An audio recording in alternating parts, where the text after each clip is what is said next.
انت رحت؟ هو في حد دلوقتي يتصل دلوقتي في الوقت دوت؟ دكتور وليد يا عم انت جدال قتله يا عم. انت رحت في 60 داهيه.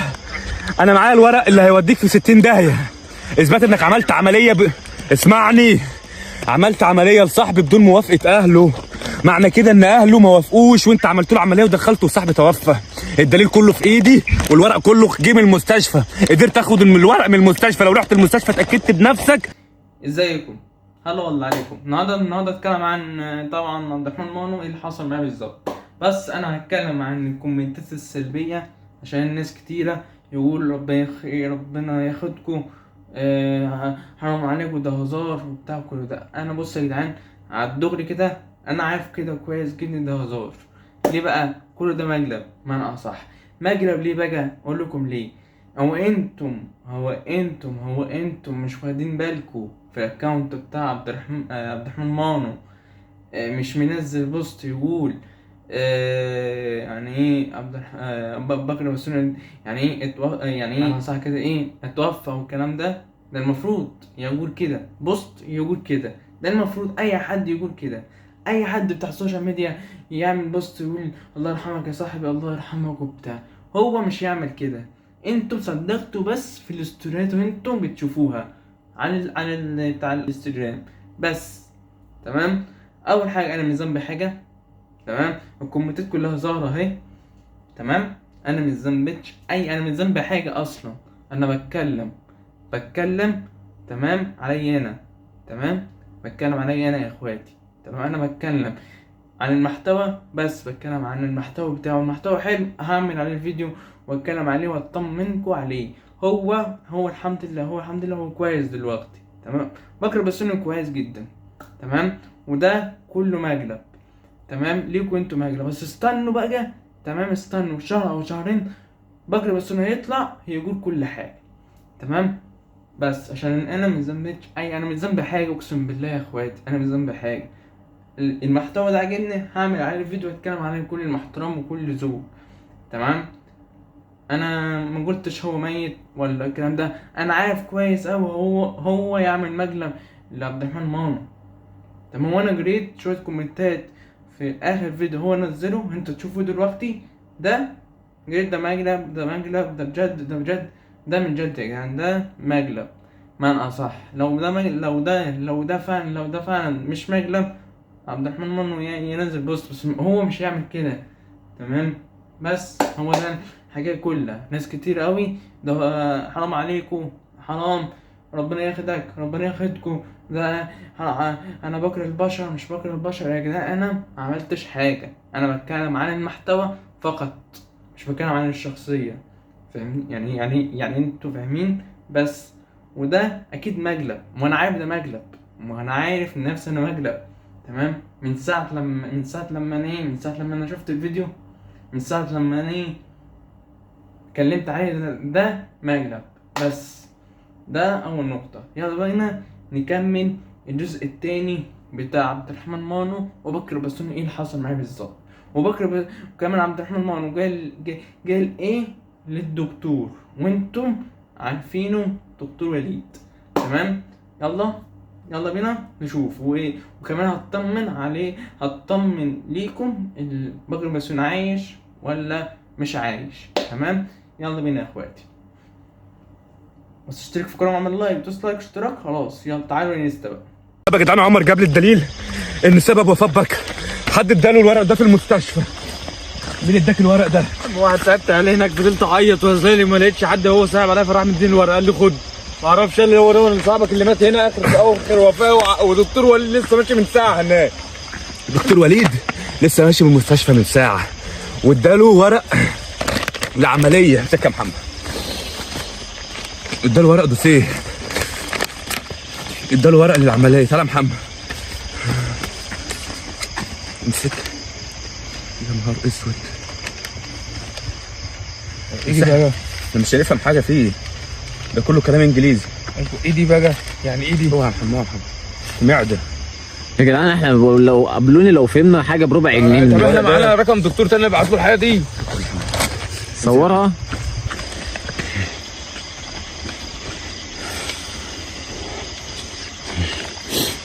يا اسطى ازاي يا اسطى الدكتور يا اسطى بيدافع عن الدكتور دي هناك يا مان؟ الدكتور اللي جالبه كل 7 ايام ولا 8 ايام ما جاش. هو فاتح؟ وعليكم السلام ورحمة الله وبركاته. عشان ناخد سكرين بس البتاع ده. اتفضل. أنا معايا ورق عملية لصاحبي، عاوز أعرف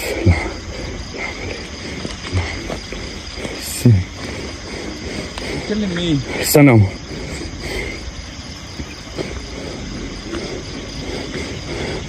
مش عارف اكتب. كلمه منفذات اي حاجه. ابعتها لي استنى بعت له الورق. طب ماشي كلمه الكرد بقى يشوف هيرد عليك بالكرد ولا هيرد عليك بكتابه عشان يفهم منك.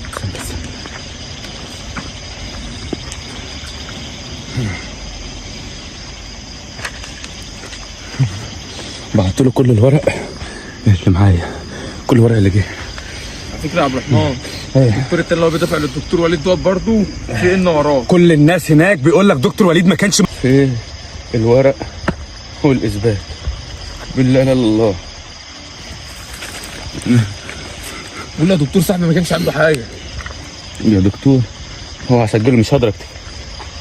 يا دكتور انا كان صاحبي ما عندوش اي حاجه، صاحبي كان ضرسه وجعه وراح المستشفى، رحنا بنسال عليه قال لك محتاج عمليه ضروري، وفي دكتور اسمه دكتور وليد هو اللي دخله العمليه دي وعمل له العمليه دي من غير اي تقرير لينا ولا اي حاجه يرجع لاهله. وبعد كده رحنا عشان بيقول لك مات توفى بنستلم الجثه، بيقول لك حد يعني اهله جم يستلموا الجثه واهله ما يعرفوش اصلا يا دكتور.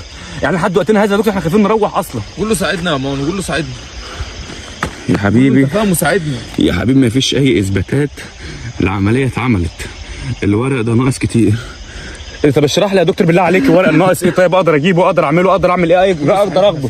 حاول بالله عليك يا دكتور، حاول ساعدني، حاول ساعدني. انا صاحبي مات بسبب الدكتور ده. تمام. لحد وقتنا هذا انا ما اعرفش صاحبي ايه اللي حصل له، ولا اعرف صاحبي موجود فين، ولا جثته فين، ولا موجود ولا عايش ولا ميت، انا ما اعرفش لحد دلوقتي يا دكتور. بالله عليك حاول فيدني. طب ماشي يا مان، هو بيقول ورق ناقص يا عمر، انت بتيجي الراجل اللي اداك دي انت صعبت عليه ولا بيضحك عليك؟ ممكن يكون دكتور وليد خد بقيه الورق اصلا ولع فيه. ممكن يكون ساب الورق اللي اهدوا بس نفهم من الدكتور ده، هنفهم من الدكتور ده. طب نهدى نفهم من الدكتور ده الاول. دكتور طب ممكن بالله عليك تكلمني تليفون؟ كلمني تليفون يا دكتور معلش ضروري، هرن عليه. الدكتور ده لو ساعدنا هنعرف كل حاجه. الدكتور ده دكتور وليد هو اللي خبى كل حاجه في الورق، خبى كل الاثباتات اللي تثبت عليه ان هو اللي عمل العمليه دي، وهو سبب ما هو سبب بقول لك الورق ده ناقص. بيقول لك الورق ناقص. طب قول له ماشي. طب يرد مش قول له التحاليل دي فيها ايه، عنده ايه؟ لازم الدكتور اللي عمل العمليه يعترف ان عمل العمليه دي ويتحاسب، لازم يكون في اجراء تانية كتير. مش فاهم يا دي يا مانو يالا. يعني قول له التحاليل ده عندها ايه، يعني مثلا التحليل دوت تعب عنده ايه؟ انما الورق اللي انت بعده ده ما فيهوش اي اثبات فيه.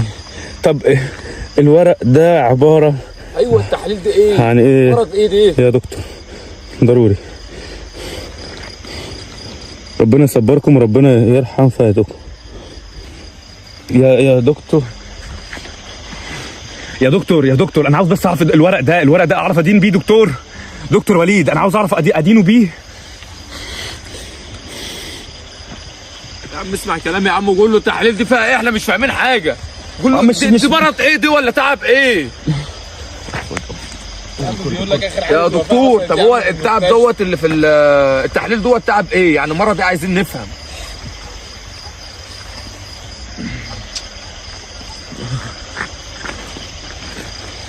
يا جدعان انا والله ما كنت عاوز اصور الفيديوهات دي خالص، بس زي ما انتم شايفين ان احنا حرفيا في مصيبه.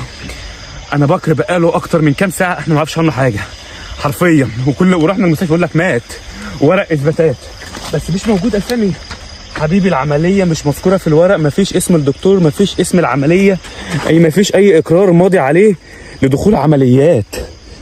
كلم الراجل ده، كلم الدكتور. امسك راسك، ما تكلمش الدكتور ده، كلم دكتور وليد. ردنا عليه. انتوا برضه مش مرسين على حاجه يا عم عبد الرحمن. يا عم ما هو مش فاهم. يا عم نروح نقعد معاه يا عم يفهمنا يا عم. هنروح له. ردنا عليه. نروح لمين؟ استنى للاسف مش هقدر افيدكم، اطلعوا على المستشفى. اقول له تعالى معانا، اقول له ساعدنا. مش هيدخل نفسه في مصيبه زي كده. بيكسر عليا. وليد ايوه انا معاك. ايوه انت رحت؟ هو في حد دلوقتي يتصل دلوقتي في الوقت دوت؟ دكتور وليد يا عم انت جدال قتله يا عم. انت رحت في 60 داهيه. انا معايا الورق اللي هيوديك في 60 داهيه، اثبات انك عملت عمليه اسمعني، عملت عمليه لصاحبي بدون موافقه اهله. معنى كده ان اهله ما وافقوش وانت عملت له عمليه ودخلته وصاحبي توفى. الدليل كله في ايدي والورق كله جه من المستشفى. قدرت اخد الورق من المستشفى. لو رحت المستشفى اتاكدت بنفسك هتلاقي الورق كله مش موجود. يعني تكلم حد من اهله تقول له. انت بتاخد قرار من دماغك ليه؟ عشان انت كده اقول لك حاجه، الورق ده يا حبيبي مكتوب فيه اسم وليد، دكتور وليد. الورق اللي معاك يثبت ان فيه اسم الدكتور وليد هو اللي عمل العمليه. تمام، الدكتور نفسه اللي انت بعت له قال يعني معنى كده اللي انت بقى ده انت مش دكتور، ده انت عصابه بقى، يعني انت مأمن نفسك. لا ومعاك ما يثبت ان انا اللي عملت العمليه باسمي انا. اللي هو جانا ما جاش بقوله 8 ايام، الدكتور دوت اكيد عارف حاجه كل حاجه. يا محمد الناس دي، يا محمد تبقى، يا محمد الناس دي يلا يا اسطى مش هتبقى صحابه. احنا مش هنقعد نولول، ماشي مش هنولول، مش هنروح نعمل مشكله هناك يا اسطى. يا ابني ما الورق ده بيقول لك ما فيهوش اي حاجه. هنروح نقول لهم ايه؟ احنا نقابل الدكتور ده نخطف عيل من عياله دلوقتي. لسه ما نعرفش مكانه فين. هسأل على مكانه زي ما عرفنا نوصل. لا زي ما عرفت نوصل لرقمه. يا عم اللي هيعرفنا مشاكل. يا دكتور وليد، يا دكتور وليد. ايوه حبيبي اتفضل. حاول وادعي ربنا. انا ما بتهددش يا حبيبي. ادعي ربنا يا دكتور وليد ان انت ما تشوفناش في يوم من الايام. واسمع لو فاكر ان الموضوع عدى عشان معناش اثبات يدينك. انت ليه مش مقتنع ان زميلك ده او صاحبك كان داخل المستشفى اصلا بين الحياه والموت؟ بين الحياه والموت. ذاتي ان انا عملت معاه معروف. سوري، عبد الرحمن مانو. تمام. اتكلم الدكتور يقول ده الاشعه مش اشعه. هو الاشعه في حاجه غلط. الاشعه هو عبد الرحمن مانو ماسكها دي حاجه في حاجه غلط، في حاجات. تمام. بس وانا ما قلتش هو ميت ولا عايش خالص يا اخواتي. انا قلت بس ده اكيد مقلب. ما انا قلت لنفسي ده اكيد مقلب. تمام. بس يعني هو حط يعني الاشعه دي في حاجه غلط. تمام. هو كان تعبان، السنه بتاعته تعبانه اساسا. تمام. المفروض هو يروح المستشفى بتاع السنين. هو راح المستشفى على طول. تمام. والدكتور ده يعمل اشعه او يعمل عمليه غلط. ما فيش اتفاق مع اهله ولا الكلام ده. المفروض في تقارير يتفق العمليه ولا لا. بس هو دلوقتي حاليا عبد الرحمن تمام. واطمن عليه، انا اطلع اطمن بس هو كويس ولا لا ليكوا بالفيديو ده بس. وانا عارف كويس قوي عبد الرحمن مانو هيشوف الفيديو ده. لو زعل مني يا اخويا تعال بقى ايه، تعال الاكونت بتاعي يا اخويا يا اخواتي موجود هنا. الاكونت الاكونت بتاعي هنا. تمام. اتكلموني. تمام. وصندوق الوصف او كومنت وخشوا تعملوا فول حلو وتكلموني والكلام ده بس. قشطه عشان محدش يزعل مني او حد يزعل مني. هتكلم على انا هتكلم عن المحتوى بس مش هتكلم عن الشخصيه خالص. تمام. وانا اسف. تمام. اسف جدا على اي حاجه اخر فيديو انا نزلته. اسف جدا جدا جدا ليكم. بس ده يا محتوى وانا وطبعا يعني ايه، ناس بيقولوا انت جبت ايه جديد. انا عايز اطمن على بكر بسوني وعبد الرحمن مانو. بكر بسوني هو كويس حاليا وزي الفل. ده انا عارف كويس ده مقلب وده هزار والكلام ده. انا عارف كده كويس جدا. واستنوا بقى اسبوع الجاي او مثلا شهر او بص اسبوع او اسبوعين 3 هيظهر بكر بسوني نفسه ويحكي كل حاجه. تمام. وانا متاكد من كلامي ده. بس كده يا اخواتي، اشترك في القناه وعمل لايك وبس. يلا معاكم محمد عاطف.